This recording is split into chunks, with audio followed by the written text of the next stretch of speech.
Yeah, it goes late nights on the road. Yeah, that's just how it goes. Yeah, that's just how it goes these days. I'ma try my best to make this flight, but if I don't ladies wake and up gentlemen, tomorrow, then the sun will still welcome back to the One Step at a Time with yours truly, the Ocean Flight 111, heading straight to full potential with zero delays. Martin Ocean. Today, my fourth guest is a producer, engineer, singer, songwriter who has toured all around Europe. As well as this, his music has accumulated. He's worked on across all streaming platforms, over 10 million streams. Not too bad, not too bad. As well as this, he has founded a studio right in the heart of the city of Limerick that's given great opportunities to many incredible and diverse artists that are coming out of the city of Limerick and all across Ireland. He also happens to be what I like to call a musical scientist, as well as a sharp individual. Ladies and gentlemen, I'd like to welcome Patrick O'Donnell to the podcast. Thank you. It's a very gracious introduction. I liked it. Thank you for having me, man. Or thank you for being here, should I say. Yeah, my man, probably kick it off. The first time that I met you was 2020, and it was down in Galway. And do you remember when you came down to Galway for? I think you were working to the house. Yeah, was like all you guys were living together. It's kind of like I'd probably just met Finn. For those who don't know, Finn is Upbeat, and that's kind of how I got to know Martin. So we had just started working together, and we were working on like one song for Lost Boys. I think it was Sunrise. Yeah, so that was like how we came to meet each other. So yeah, we came up to just like I think we were just filming a lot of random content. We knew each other maybe like 3 weeks at that stage, or a couple of weeks at that stage, and coming to do a lot of work for, and it was just through music, I guess. So it's like it's how I came to know. I mean, a lot of the people that I like you said, the 10 million streams I've accumulated, it's all through just people I've met, mostly through Upbeat actually, and it's funny how it has this knock-on effect. All you really need to know is like one person, and it'll open these doors that you never thought existed, for work and for friends too, like 100%, man. I couldn't have said it better myself. Shout out the Double P Master. So Patrick, let's bring it back to the journey. Let's bring it back to the beginning, the steps of the journey, I guess. Music, first song inspired, first song motivated. What are we talking here? What's the first memory of music, or where is this happen in your childhood? It was definitely the farthest back I can remember with music. I suppose I did like a little bit of piano lessons, which I actually dope. hated so much, and it like really why did you hate them? It really put me off music because it was like I was being forced to do it. It wasn't something I chose, which I think is kind of important for like this, like a passion, something that takes so much passion like music. You kind of need to choose it for yourself. I think it's hard to force upon others, and that kind of comes back around in this next part where. So I did know music again for like 2 years. I was probably like 5 or 6 or maybe 7 years old when I tried piano. It's a young Patrick out there in the wild learning his craft. And then about 3 years later, after staying far away from a piano because I hated it, my older brother had started playing guitar. So he had a guitar lying about the house, and I was kind of intrigued by it. So I got him to like teach me. He barely knew anything, so he taught me like Smoke on the Water. That's like the classic first guitar kind of riff thing, and I think it was just from that moment I kind of like fell in love with it. And he was kind of the same way I was with the piano, where he was forced into doing, well, maybe not forced into doing it, but he was nudged towards it, and then he fell out of love with it, and then that left me with inheriting his guitars and his amp. So I was like the only musical person in my family at that stage, kind of actively pursuing music. So that was sorry, yeah. Continue. No, you go ahead there. So, apart from the guitar, would your brother put you on to much music, like the kind of older brother thing, or did you just kind of start finding things yourself, I guess?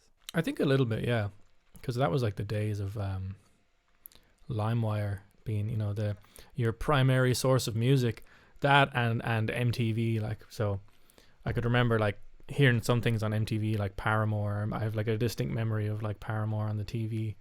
And being like, oh, what the hell is this? Like, I actually really like this. And I think he had like a Sum 41 CD. So that was like what kind of got me into music, like that. And then like I would go and download like Fall Out Boy's tunes from LimeWire. Then after, he showed me how to pirate music. But I guess that's kind of where my interest in like different genres kind of started. It's like, I guess you can kind of tie everything back to something I inherited from my brother. It was just funny when you think about it now, because he's like not a very musical person, and he's kind of maybe the last person you think would give me these influences, but that's just the way it goes. Like kind of like these unexpected areas, and then that brought me down this whole path of like, you know, alternative and like heavy music, which is funny, like when you think about where it started. It's interesting to have you ever thought it before that the impact that your brother might have had on you without him knowing? Like, has that ever crossed your mind before? Or yeah, I think so. Yeah, because it's like it was never these things where he's like, oh, I'm gonna show you this, and you're gonna go down, and then you're gonna go down this path, you're gonna do this. It was like him being like, oh, I'm kind of like not arsed with the guitar anymore, like here you go. yeah. And like, or just like maybe he was watching MTV and he was like, he could have been like, oh, this music is shite, but I came in and I would have been like, oh, so this is actually class. So it's like inadvertently influencing me in such minor ways, but then, you know, years and years later, they've turned into like core aspects of why I do music and how I play music now. Almost a core part of your identity too, Patrick. I would say that like music is part of your DNA at this point on. Yeah, it definitely. I mean, yeah, I sit here. I've got an electric drum set to my left, and I've got 5 guitars to my right. So like, it's just like everywhere, all around me, all the time, which is nice. It's kind of where I'm most comfortable, I guess. I feel that. So you had your piano lessons. You've taken up guitar. Is music something you bring attention to in school, or is there other avenues of creativity, or what's that growing up? I think it was a Limerick you grew up in. Yeah, Patrick, yeah. Or? So yeah, I grew up in Limerick, and I was just doing like guitar lessons. I kind of didn't really see it so much as a passion. It was like kind of fun, but it was kind of like an extracurricular activity, Gotcha. almost like learning another language. You know, which, you know, it can be rewarding at times, but it's like something you kind of have to grind out for like a couple of years before you're really good. So I kind of just did that for a couple of years, and then it was kind of when I hit transition year, so I was about 16 years old, is when I started like playing in bands and like really kind of playing in front of people. I don't think I really played music in front of people for a long time. What was that first time? Do you remember it, or was it just nothing to you? What was that first time performing in front of people? I think I can remember it was like before, I would even say before my first band. It was like the skeleton of the first band that we had. There was no singer. We had done like a little music boot camp called Music Generation. So shout out Music Generation. They're still doing, I think I've heard of Music They're Generation. still doing great work.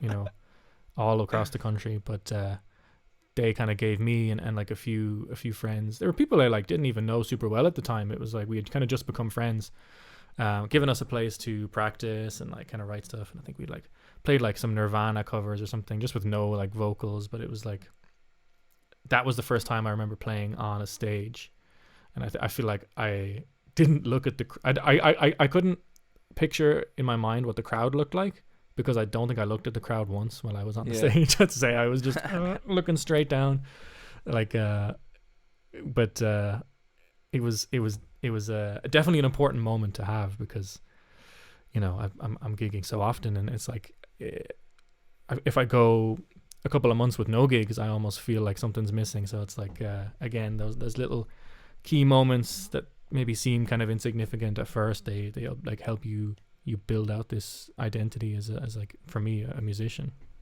It's such a vulnerable time. Did you have any doubts about, like, I guess the nerves? Did it almost stop you, or did it just feel right when the first time you graced the stage? Like, because for so many people, especially nowadays, when a lot of artists make so much music in their bedroom, they might not get to the live until a certain stage in their career.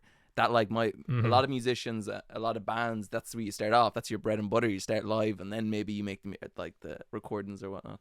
Yeah, I think it's kind of like whenever it feels right, to a certain extent. And then I think sometimes you just have to go for it. You have to take the plunge, and you like, I would say sometimes you have to suck. Like, you need to go out there and be bad, because if you aren't bad at first, how are you going to know when you're good?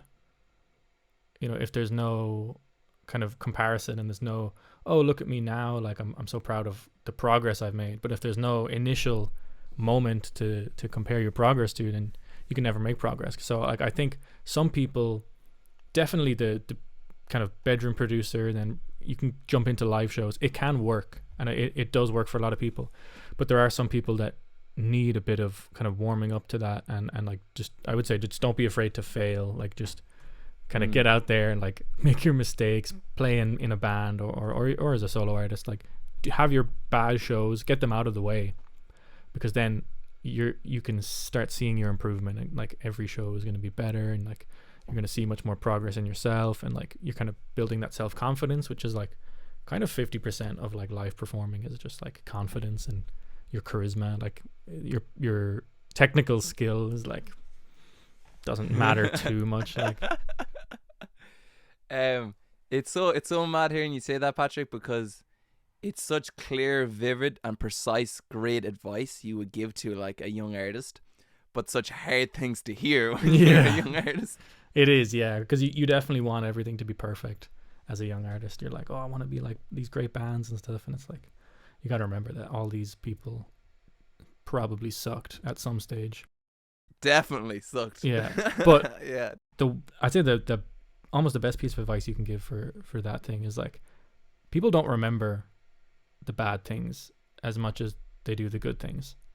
So like, if you go and do a bad performance, people won't really remember it that much. So it's like, you should let that kind of wash all your anxiety away, because you might let it linger in your mind, but it's like, people are just going to forget. But when you put on a great performance, people will remember that. So if you just keep at it, like, and eventually make a good performance, that's what people will remember you for.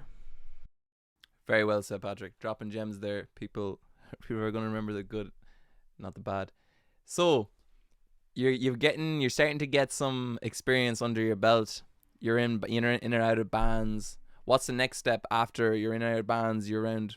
This is after TY. This is coming to the end of school, maybe. Yeah. So where are you at musically then? You're about to go to college, or? Yeah, I had a band kind of all throughout school. Kind of, just practicing on the weekends and doing gigs and a couple different bars in Limerick and stuff. It was good, like, kind of getting to grips with like recording music as well at that stage, which is kind of what like it led me down my next path, which is like around that time, we were deciding what to do with college and shit. So I was like, okay, music production is kind of what I want to do. Like, I want to be involved in every part of music. I'm gigging and I'm playing, but I want to be really a part of the recording as well. So I made my fair share of horrible recordings throughout my teenage years. What were you on? What was your first out or first mic or any of that? First mic, I mean, probably this guy right here, the little Rode NT1. You can't go wrong. I haven't used this mic, I'd say, in maybe like 5 years. I think I wonder, is that the same one you pulled out? I remember when I was down, you were we might have pulled it determined. out. I think I've determined to use the same mic. I've pulled it out, I think, in 2 studio sessions. If someone's done vocals with this mic already, I'll bring it out to match the sound. But yeah, no, I used to use this all the time. It was great. I mean, you can judge for yourself how good it sounds now. It sounds fine. I mean, it's a great home mic, but the mic was fine. It was more that my skill was definitely lacking when it came to my ears. And was it just Pro Tools, or what were you using at the time? Probably using GarageBand for a while, and then Logic. Yeah, GarageBand. Logic is what I still use now, but it's definitely, your ears are like your most valuable asset there, because you can record stuff, but if you take a step back and listen back to it and go, okay, is this actually good? That's the critical moment there.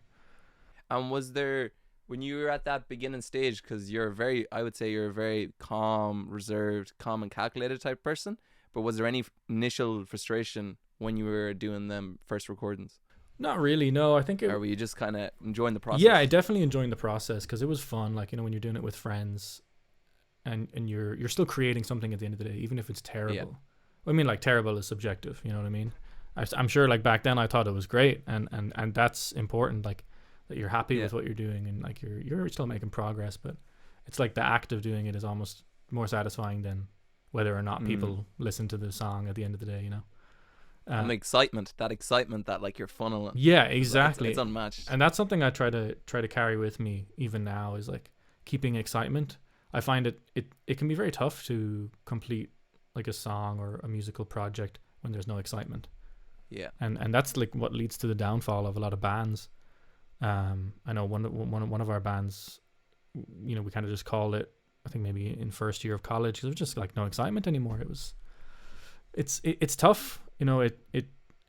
When you spend years on these projects and stuff, you get very emotionally attached to them and stuff. But I think you kind of need to follow your heart, and like, if there's no excitement, you know, maybe find something else that'll kind of spark that passion again. So you're doing music production in college. What's it like balancing the love and passion for music with just other life aspects now coming in? Because you're no longer in school. Mm-hmm. Now you got new friends, possibly. Yeah. New opportunities. I'll leave the mind to fill in there what I'm on about. Yeah. Partying, just all like life experiences. So what's that like balancing in that time period? How do you look back on that little period of your life, both for probably start just as a person and then musically? Yeah, I think that's kind of when I like started to decide what I wanted to do maybe after college almost, you know, or maybe not decided, but I kind of started carving out that path, which what I do now is, you know, produce music mostly for others, you know, not just for projects I'm involved with.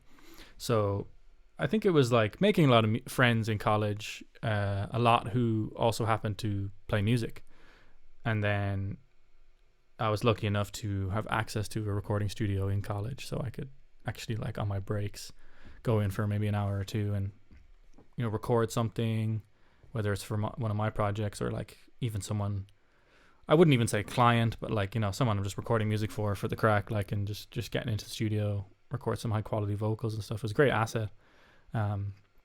It's better than, you know, my student accommodation bedroom, which I definitely did record a lot of stuff. And the song you were talking about earlier, a song called Sunrise that we did, Lost Boys with Uppy, the very first song I did with Finn, that was recorded, the whole song was recorded in my bedroom, in student accommodation, except for Finn's vocals, which we had the studio for that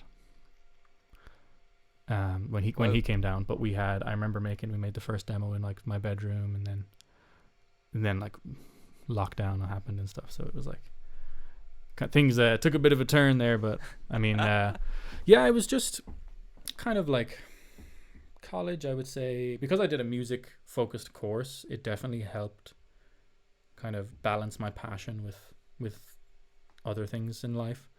But it sometimes it can kind of like suck out the fun, you know, if your college or work is overlapping with your passion. It's like it can really drain some of the fun out of it. So it's good to like maybe help separate those things out and like take time aside and be like, this is just passion time, or this is just college time. And that was probably what I did for most of college, and I was doing little bits of recording here and there. And do you think as a person you changed much through college, apart from balancing, just like, be it, I was on about have you always been like a very reserved, calm and calculated type of person? I think so. Or did that just come over time? I think I was like a pretty quiet child. Like I would say I'm an introvert. Probably, like, I prefer being inside, or like I'm like, you know, I've got that like I don't like the light. Yeah. But at the same time, you know, like I love meeting like-minded people. So like, for example, I was on tour last year, and that was really, really nice because I was with, you know, a ton of musicians every day for like a month and a half, and getting to meet all these people that came to these gigs, you know, specifically to see that music.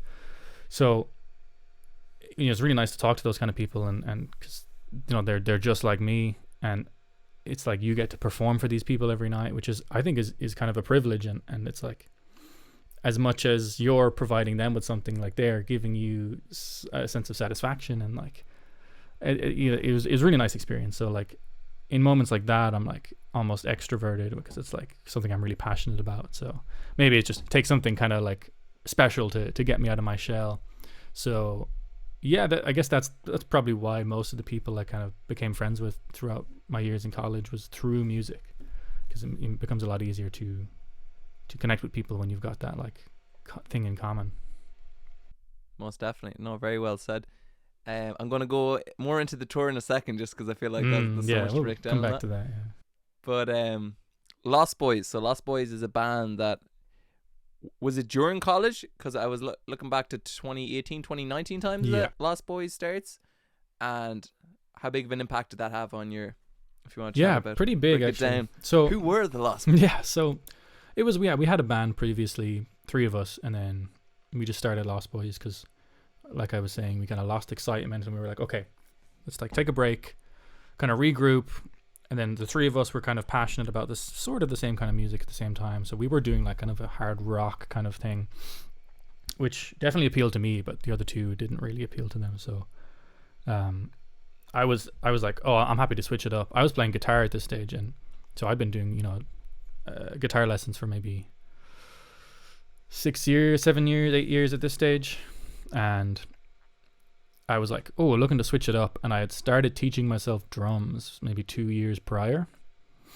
I was always banging on things as a kid, like just slapping tables and picking up pencils and stuff and just tapping them. And so my parents thought it was a fantastic idea to get me a drum set, which I'm sure they'll tell you was not great for their peace of mind, but definitely great for me. I mean, it's opened up so many doors for me, kind of playing multiple instruments now. That's like a core part of my identity, is like I can kind of step into a studio and play everything, not everything, but like for the music that versatility, I make, Patrick. I'm playing all the instruments, and it's quite a nice range. So we started this new band, and I was like, oh, I want to play drums now instead of playing guitar. Kind of switch it up, get myself like a different point of view, and it helps having a drummer that understands guitar as well. And I think that's kind of like what my role was like someone who understands how each piece fits together, which I think is important in like any group of musicians. You got to have at least one person that's like kind of putting the pieces together in their mind and stuff. Kind of like a director almost. I wouldn't say like a leader, because I think a leader can be anyone, but like a director. I like to think you too, someone, the orchestra. Mm-hmm. Someone who directs the orchestra. Yeah, the conductor, yeah. The conductor, yes, the conductor. Is that what they're called? I think that's what they're called, yeah. But we can get my research on that and double check that, folks.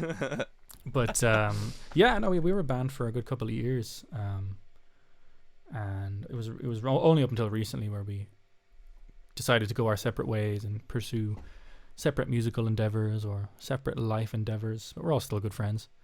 Amazing life, sensational life. I seen you guys in. I had the pleasure of seeing you in Pharmacia. I'm going to say, is it May or March 2000 is when Kingfisher opened for you guys. Yeah, this would have been.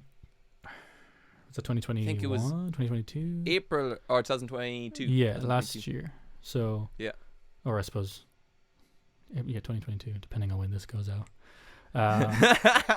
But it won't go out till next year. So those kind of gigs were great. Honestly, like incredible chemistry between you guys. Yeah, it was really fun, and like those gigs always felt a bit different. It was like less like putting on this like high pressure show, and more like, and I mean it goes back to our first gig. So like we played our first ever gig as Lost Boys in our bass player's kitchen.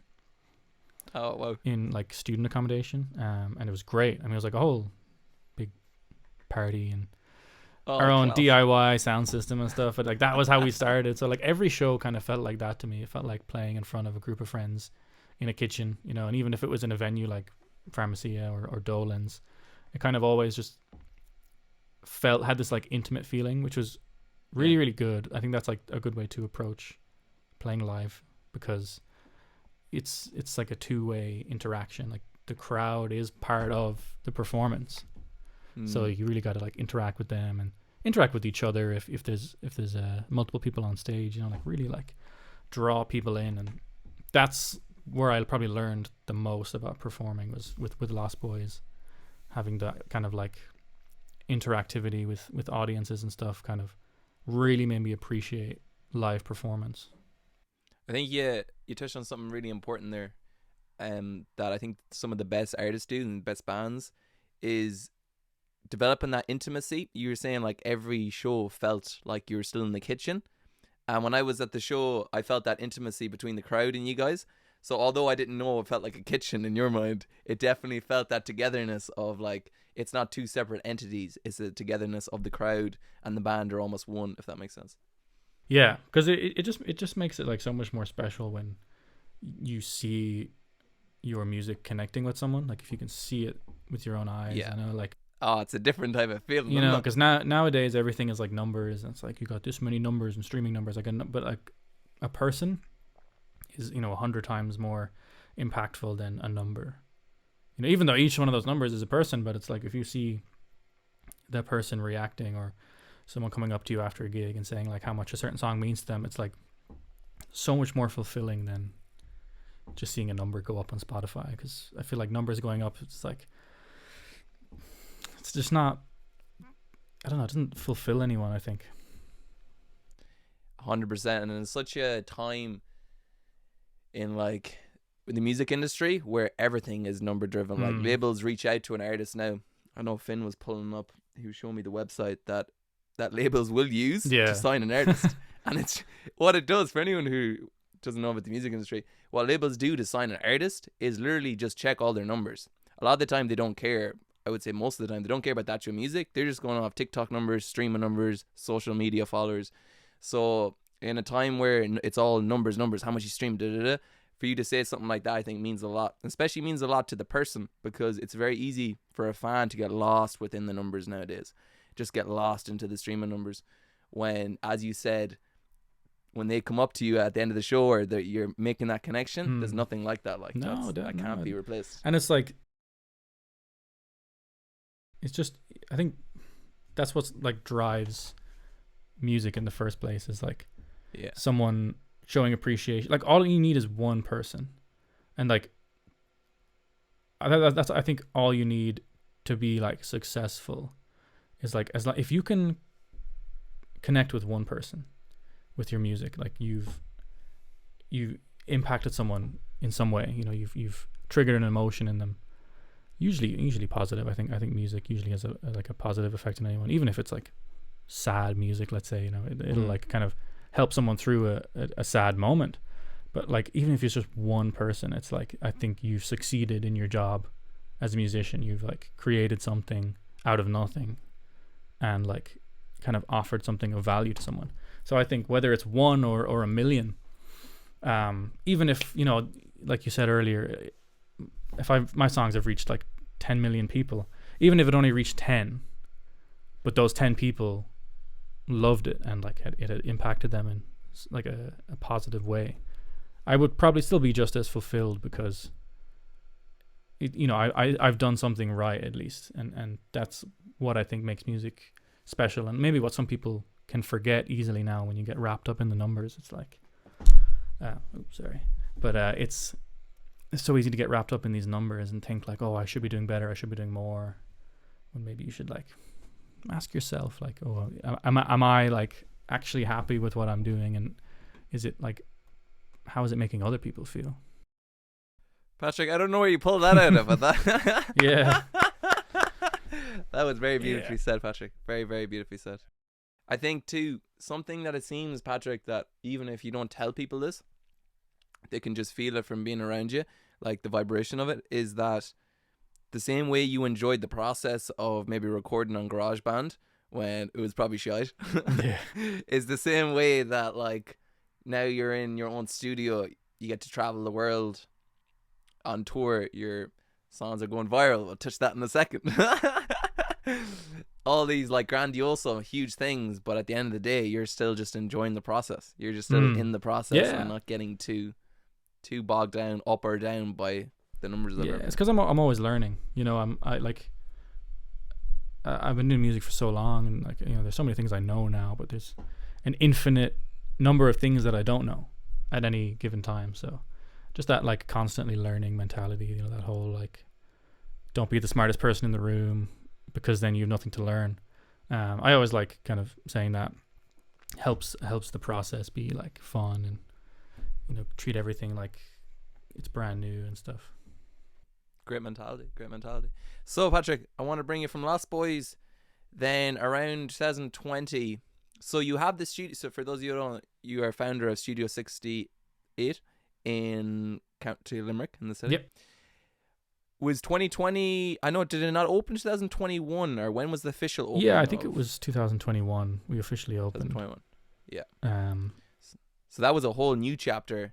What was, first of all? So you did your time in college with music production. You're in and out of bands, but now to set up a studio, that's one thing to set up a studio in terms of just recording yourself. But now in terms of a business, so what was that vision like, or what was the initial steps of that like? Yeah, it was. I mean, it was tough at the start because it was a lot of months of just like getting stuff in order and like really sapping the fun out of it, I think. But it's just necessary for something like that. You know, you want to provide a nice professional space and like, you know, really provide like a nice service that I think a lot of people in Limerick might not have been getting. Now there is a couple of studios that have arisen around the same time as me, so clearly some people felt the same way and they wanted to provide that service as well, which is fantastic. But it unfortunately takes a lot of time. But you know, within a couple of months we were open and running and kind of adding to our client roster, you know, slowly helping people fulfill their kind of musical dreams, I would say, or their musical talent. And yeah, we've been open for 2 years. 2 years. 2.5 years. Just a quick 2 years. Yeah, it's quick and it's nice looking back on kind of all the stuff that's come out now from the studio, because it's such a wide variety of things that I never would have done or never would have worked on, like if it wasn't for the studio. I was literally just going to touch on everything from Crim, the likes of Crim, Lane, Kingfisher, Martin Ocean, Yeah. Mr. WP Master, Upbeat, and more and more and more. There's so many different types. I was just on the website going through the Spotify playlist. Yeah, no, yeah. So many different genres of music. I love coming back to that Spotify playlist. It's because it's such a nice variety of music. You know, you've got stuff like Crim, which is like stuff that I quite like to listen to as well, like emo rap, kind of this nice fusion of like kind of, I guess, just emo music in general, and then like hip hop elements as well. And then you've got folk music with Kingfisher, and then you've got some pop music. It's like nice variety, but it's like it's always great for me to look back on what I've done. I think that's a very important thing to do, is like take a step back and be like, oh, okay, what have I done in the last year or 2 years? And I'm like, oh wow, like if you had told me, you know, 2 years ago I would have produced all these different genres for all these artists and like helped them in their careers, I kind of wouldn't have believed it at first, because it's so impactful. But you know, everything is just like a part of the process, you know, kind of doing this session, you know, finishing this song, focusing on each song. But then when you kind of take a step back, it's like this mountain of content, I suppose, you've produced, and that's like affecting people's lives as well, which is really cool. 100%. Something I want to highlight there is, I think something that you're very good at, Patrick, and you excel at, is, so the whole point of this podcast is one step at a time, like showing that it is one step at a time, and something you're very good at zooming in. Yeah. Okay, what's this task? I need to do this task. Is that natural? Again, is that just in the DNA, or did that come from practice? It's definitely, I mean, definitely some form of ADHD manifesting in. I need some of that shit. Yeah, where can I get that shit? So yeah, it can be a blessing and a curse. I think it definitely helps with these, like. What would be, so say a blessing would be being super efficient, on point, direct with each task. What would be maybe a curse of maybe being like, I think a curse is like I suppose doing the opposite of like what you said, one thing at a time, trying to do everything at the same time, or like being super hyper focused on one task, and then like, so you're like you're focusing on, you're getting your vocals like nice and tight, and then you hear a guitar like off, and then you're focusing on that. But I think it can definitely help when you get in the zone. I find when I'm in the zone, it's kind of like everything just comes naturally. I love it. But yeah, you are definitely right. The one step at a time is super important, because if you start trying to perceive everything as like a finished product when it's not, then you're going to drive yourself insane. Like, you have to kind of trust the process and like understand that it, you know, until all these pieces are put together properly, it's going to be a bit of a mess, and that's okay. Patrick, I originally said to Patrick we were only going to do for like 45 minutes, but I just got so many more questions going. Oh yeah, go for it. Well, okay, we'll do a rapid fire round where I'll limit myself to 5 words. If you want to shoot something there, and we'll do a rapid round, then we'll get back to some big nice questions. Yeah, man, you're being an incredible guest. I didn't actually expect this much depth. This is incredible. So yeah, quick fire round. You ready? Yeah. Okay, this is quick. All right. Favorite drink? Alcohol or non-alcohol? Ooh, I mean, gotta be Monster. Can't go wrong. Can't go wrong. Favorite cereal?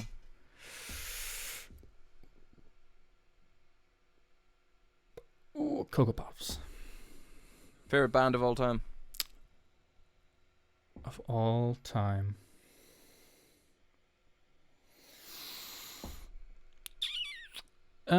Let's go with like A Day to Remember. Best band of all time? Best band of all time. I want to say Bring Me the Horizon. Whoa, huge behavior here from Patrick, massive. And last but not least, best gig you've ever been to? Ooh, so many. Can I say a festival? Yeah, you can. I would say Download this year. Download Festival. Oh wow, that was only a couple of months ago. But that was, it had Bring Me the Horizon. It had, Slipknot and Metallica.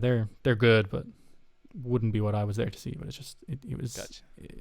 Bring Me the Horizon are definitely up there as performers. That's probably why I would have said them for the best band, because it's not just their music is insane. It's like their whole. You're taking so much more into consideration. Their whole thing is. What about that Machine Gun Kelly guy? Eh? Oh yeah, Machine Gun Kelly is my favorite band of all time. There's a few more things I want to touch on before I let you go. The first way I found out about the studio was via Finn Upbeat, and I would say Finn has played an integral role in kind of building and help building. I guess the little what would you call it, the scene maybe between, like, because there's him, LGT4, Krim, Lane. I would say Finn has contributed a lot to kind of help him building all that up. Definitely, yeah. I think, I mean, I wouldn't have met Krim if it wasn't for Finn. I wouldn't have met you if it wasn't for Finn. So there's a lot of people I wouldn't know. Dylan? And I would say that is the same for a lot of other people. So, again, one person is all you need, and then you make all these links. And I think, he does kind of link together a lot of people in this kind of alternative. But it's like I was going to let you put the label on it. Yeah, but alternative doesn't really sum it up, because it's kind of like alternative hip hop, but it's not. And it's like not emo rap for everyone. It's kind of like this, I don't know, genreless, misfit genreless thing. And what was I saying? Yeah. He's definitely my connection to all that. Even though that music is so central to what I do, he is the one that kind of linked me to everyone else. Shout out Dub P Master. Patrick, I want to ask you, so we touched on earlier on just about the different types of artists and like that have like passed through the studio. Are you, in terms of mindset, right? So say Krim, Lane, Finn, Kingfisher, are you switching mindset? Are you in a certain mindset before an artist comes in, depending on the genre? What's that initial, are you just like living in the moment in terms of like the creation part? What's that like thought process like when you're in there? Yeah, a bit of both. I think usually I would think to myself, what does the client want? So like sometimes you need to have a more hands-off approach, especially if people are like, usually bands, but if they're full of ideas, like let them have those ideas and don't mess with their ideas. Just like help them get those ideas across as authentically as it is in their head. Like you get that tracked out. You know what I mean? You need to pull it from their head. That's like the producer's role. Yeah. Whatever image is in their head, you need to recreate that. But that's a very if it's with like a solo artist and they are coming up with 50% and they want the producer to come up with the other 50%, then you kind of need to engage your creative brain. God. And then you start coming up with the ideas, and always run it by the person, I guess, depends on how much time you have. Sometimes in sessions, you just got to throw something out and be like, what do you think of this? Have confidence in your ideas, and, just put your best work in front of you and go like, okay, do you like this? And then if they say no, then you go, okay, that's fine. I tried, move on. I think it's something very important too. It's not only, Patrick, being able to dip your toe into all these different genres and have like that muscle and have that experience, but also as a person being able to like understand the person that's in front of you, because no artist is the same. As much as like their skill set might be similar, you know more than anyone, the person coming through the door is never going to be the same as the last person coming through the door. They're always going to be like a different, be it that personality or what. So everyone's different. Having that people skills, not only, I don't know if you pride yourself, I think you have very good people skills, but having the musicality experience, but then just having basic people skills to be able to deal with this person in front of you. Yeah, I think, people skills is like 50% of it, because if you can't communicate the idea to the artist, or you can't interpret the artist's idea, back onto your recorded music, what's the point of you being there? It's like, you're kind of uphill battle. Yeah, uphill battle. Like, you can definitely work without people skills. It's just a bit hard. It might be hard for the artist to communicate with you, or hard for you to communicate with the artist. But you don't need to be like a master virtuoso producer, your music theory or anything. You don't need to know that. You need to know how to read people more than you need to know how to read sheet music. I feel that. So let me bring you to September 2021. Did anything happen in that time period, Patrick, that you may be able to think of? Oh, and you mean anyone who in particular who was in the studio? Anything in particular happened?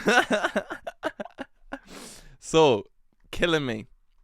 You're in the studio. Who's down in the studio at the time? You, Dylan, Krim. Was Lane down there at the time? Yeah. So it was, first time I met Krim and Lane was like July or something of that year. So this is our like second studio session in September. We like, the two lads know each other, but I kind of barely know them at this stage. But we already like got off to a cracking start, in our first session. So we're like all buzzed, to be in a room together creating stuff. We've all got tons of ideas, tons of just like raw potential, I think. And then Dylan, Krim's manager, is there with a camera, and we're just kind of blasting through some demos of stuff, and just we're laying down some guitars, laying down some vocals, and he just kind of captures all of it in this like effortless way, like fly on the wall. And we were recording this song called Killing Me, and then he just puts up a video, and then we were like, oh, that was a great session, it was a nice little TikTok as well, I guess, a few people will see that. Then we go out for a drink, just for like chilling out, very important to like relax and shoulders down, because we're kind of like fresh ears, almost like putting pressure on ourselves to create something, but we were having fun with it, so we were just chilling out. Thought nothing of the song really. We were back in the studio the next day, and I think by the morning it had already had like 1 million views on TikTok, which was kind of something like that was definitely a first for me. I was like, oh my god, like that's the song we were making has been seen by 1 million people, and it was crazy, like famous people commenting on it, and people messaging like, where is the song, finish the song now. So we had to kind of like pull our socks up and finish the song that week with pressure points, because I know I would have spoken with Dylan, who would have, for anyone, it was a high pressure point. I know he was trying to juggle a lot. From your side of things, the creation of the song, what was that pressure like? Because there would have been like a certain pressure there in terms to get it like a finished product. It's funny, because it was like we were all fun and easy breezy in the first session. Let's make a good song, guys. Boom. 24 hours later, it was like a load of pressure. So I think because the song had already been started, it was kind of easy to finish it. But if we had that pressure at the start, I don't know if we would have made the same song. Yeah. So that's kind of an important key factor, is like that we were having fun at the start. We weren't trying to go viral. We weren't trying to like appease anyone with the song. And then it just kind of took off, and then we were like, okay, this one, people are biting on this one. Like, let's really finish this one, but keep it true to what it is, and like keep it true to what went viral. You know, finish the song and then sorry, you were having. No, I was gonna ask, is like the whole idea for me when I make music and many artists is you're making it for yourself, and then the audience. It's always yourself. It's always been for me, and it was me, then audience, me, then audience. But it's such a unique position to be in when you have some of a song made, but now your audience. Is that going through your mind at all while you guys are in studio, or are you just kind of again focused in? Let's just make a finished product. Yeah, I think it's hard not to, because it's hard not to take into consideration. If you have a lot of people that you know have eyes on this song, you can't ignore it, you know, because it is part of, you know, like the medium. At the end of the day, you are putting it up on streaming services for others to consume, you know. Otherwise, we would just not be uploading the songs, you know, if it was just for us, really. But I think we tried to stay true, and like keep it authentic, and like even do a little bit of, you know, risk taking in the song, you know, with like we made it like heavier at the end, you know, and that might not go down well with some other people, but you know, it was what we wanted to do, so we still did it. I think like keeping that alive is like super important. But it's hard to like phase out that part of your brain that's like, oh, 1 million people saw this, what do I do? How? So it starts off with 1 million people, but then I think I'm not sure what's on. Oh, it was like, it went to like 10 million, I think, in like a week or two. How is that? So like earlier on, you were kind of like there was you're kind of breaking down how your perspective on music. It's very grounded and it's very almost zen like. In them moments when you have a viral video like that, did any ego come in? Like it's only natural for like a little bit of ego, or were you kind of like just like zen enough and level headed enough to know, oh, this is a viral video, but like it is what it is. It's cool, but I'm not gonna let this kind of like. I think we didn't have any time to stop and go, oh, this feels. I'm great. I'm the best. It was like get in there, finish the song, get it, put done. it out, and like no time to think anything like that. I mean, yeah, sure, it definitely feels nice, but I think it's just a good way to say, oh, everything you've done up until this point hasn't been a waste. Yeah, it hasn't been for nothing. Yeah, exactly. It's like your process has paid off more so. So it's like a good ego boost for like your actions rather than just like you as a person. It's like you've done the right things. Well, it's a good omen, yeah, as you said, like I'm doing something right. Yeah, definitely. I'm going in the right direction. Patrick, I'm going to bring you on and finish up with the tour. We're going to leave off the tour. I want to get into the tour. So, from starting off on piano lessons to grabbing your guitar to your first gig in TY, boom, you get the opportunity to do a whole European tour with Nothing Nowhere via Gucci Highwaters being the drummer for him. Yes. How does this come about, and what was it like? So yeah, me and Gucci Highwaters go back, like way back. Like we've been friends for 20 years, and we knew each other before either of us did any music. And then he moved away when we were like 15. So it was like funny.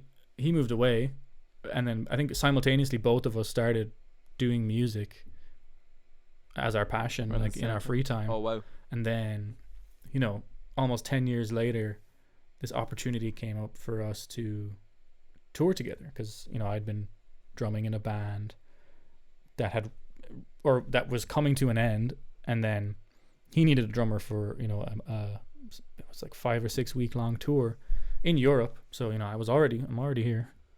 So it kind of just like was the perfect moment, perfect storm. Again, that just came through knowing one person. But of course, you know, if I didn't know how to play drums, I would not have been going. You can get there off nepotism. No. But yeah, because it's like, it was one of those things where you really need to be like seasoned at gigging to do a tour, because it can be grueling at times. It's no easy task. And it's like one of those things where you got to just like take it day by day, like, you know, enjoy the good things and just kind of get through the tough parts of it. So let's probably start off on something people don't tell you about tour. What are the things? So when you hear an artist going on tour, especially from a fan's point of view, I'm like, oh my god, that's a dream, an artist. And then from an artist's point of view, like, oh my god, getting out to fans and connecting with them on that spiritual level and performing music in front of like thousands of people. But the traveling, the eating, what is it? Maybe things that they don't tell you about tour. Before we get to the highlights, what are some of the things they maybe don't tell you about tour that like you're like, oh, this is tour? The traveling, it can be fine, but it can also be like not great. You know, like tour buses are an expense for huge artists, and like not for most artists, especially if they're traveling a long distance to get to Europe, for example. So you're in the back of a van for, you know, a month, long stretches of time, and you're trying to take naps as often as possible because you're usually late to bed and early up and stuff. But I think the number one thing they don't tell you is probably like, you go to all these places, you know, especially in Europe, so many beautiful places, but you rarely get to see any of them. What places, just if you want to do a few name dropping there? I mean, like everywhere. Just so, like, you know, we were in Hungary, we were in Switzerland, we went up to Denmark, we were in Italy, we were in Paris as well, we were in like Spain, we kind of went all over, we were in Poland for a bit. So it's like the most you get to see is like the inside of a venue, the inside of your van, and you get to see out the window maybe if you're lucky, and then you see like your hotel. So I've seen a lot of different hotels, you know, lots of travel lodges in the UK as well, but it does make you appreciate the off days. So when you get a day off, you're like, oh my god, I'm in, you know, the middle of Vienna, and I have a whole day to myself. So it's nice, but you know, it's funny when you think about it. You're like, I spent 35 days traveling across like a new country every day almost, and I saw, how many of them did I really see? Very little, yeah. You know, it's kind of disappointing, but comes part and parcel with it. Yeah, at least you get to see all the people. You know, if you're on stage and you're not getting blinded by lights, you can see a couple people in the crowd, which is cool. You know, and then that's what you get to see. So, say they're like the cons. What are the pros? What are like some maybe top moments that stand out to you from that tour? Like when you think back, like what are them beautiful memories that like, fuck me, that was some of the food. Yeah, it's just food. Yeah. Once you get out of the UK, like some of the food gets pretty good. Yeah. But just like top cuisine. When you spend that much time with people, like you kind of grow this bond, and you're kind of struggling, but you're struggling together. Which is like a brotherhood. Yeah, exactly. Yeah, which is fun. Definitely brings you closer together. And just like playing a good show. Sometimes playing a bad show is more memorable than playing a good one. And like a bad show is like maybe something goes wrong and the crowd doesn't even notice, but you notice, and that's like, it's funny, you know. It's like you laugh it off, and I think the little imperfections along the way are what make tour memorable. You know, that like we were in the UK for a long time, and then we came into Dublin, and then they seized all the merch. You know, it was a nice little welcome home. It's just, I don't know, it's something to do with all the, if you don't declare it or whatever, not my problem, but like, hey Patrick, you the merch guy. But that was, it was memorable because it was like you have to get out, and then when we got like stopped by, I think, was it German police, and they like checked the whole van for drugs, you know, because we said we were musicians. Bit of a stereotype coming into there. Yeah, for the German. And it was like the furthest from that is what that van was, you know. It was like two guys taking a nap in the back, and ton of Nintendo. Yeah, I think we both had our Nintendo Switches, like, or something. And I didn't know you did, but I just kind of sense you would. You guys did have Nintendo Switches. Yeah, exactly. But and lives, in terms of live, then is there any like particular cities that stood out, or is it kind of all? I mean, London was great. London was what you'd expect. It was. What part of London did you play in, Patrick? In Camden. It was what Electric Ballroom. Oh, what? Mad. We were in what's it called now? We're in the big one. There it holds 1,500 people. Yeah. Only last Camden Camden Assembly. Was that? Is it Assembly or Sadu Cafe? Oh, Yeah, can't- but I'll fill that in yeah, when I I come think back. any of the German cities were great. Like Hamburg, I think we did was great. Berlin was like really memorable because some of my family came out to Berlin, That must have been a proud moment. which was really fun. Like, you know, I had some friends in the crowd. Yeah. You know, I wasn't the main artist, so it was Still, people man, didn't know me, doing your but thing. I had people, you know, shouting my name there, which was nice. So it was like I love that. memorable. So, well, I suppose we'll leave it on. You have a tour coming up. Yeah, we're doing a little tour now. More chill than the one I just described, but Then a big we massive. still get to huge- go to a couple different places. Tour with Upbeat, so that will be soon. So if you're listening to this and it's not November, then check out Upbeat's Instagram. Oh wait, it might be past now. We're on number 4. Oh yeah. Well, I mean, if Yeah. then check out Upbeat's Instagram for some sick videos of the shows that happened, because they tour. definitely were awesome. I'm assuming. Yeah, definitely. Patrick, that one part where Patrick just smashed it. Yeah, man. yeah. Oh. Insert crazy clip here of something. I'll just do something crazy now that we've talked about it. Patrick, well, first of all, massive shout out to Finn, because it was Finn who recommended you. Mm. I was thinking of people to get on, and he was like, "Oh man, what about Patrick?" I was like, "Oh yeah, man, that'd be actually a Yeah. great conversation." Patrick, this has been, man, I couldn't even anticipate this type of conversation, man. It's Yeah. been absolutely wonderful. I knew it was going to be a good convo, but you made it a great It's conversation. been a pleasure. No, it's Um, been great. So it's been dope learning about your story and getting to know you more as a person. Because I know I've met you a few times over the last while we've done music together. But I guess one of the best and most intriguing things about doing these podcasts is how much I get to learn that I would just never learn about the person from conversing. Just different little things of the story, which really means a lot Yeah, to me. that's awesome. But Patrick, if there was somebody listening to this right now and they were thinking either setting up a studio, or they're thinking either getting into music or doing anything within the music industry in general, what's maybe a first step? What's one step they could take in the right direction that's doable that they could take right Just now? like start working with people and start getting out of your comfort zone. So, you know, like if there's any local musicians, you know, offer to record a song for free with them, and, you know, just like don't have any expectations going in. Just do it, see how you get on.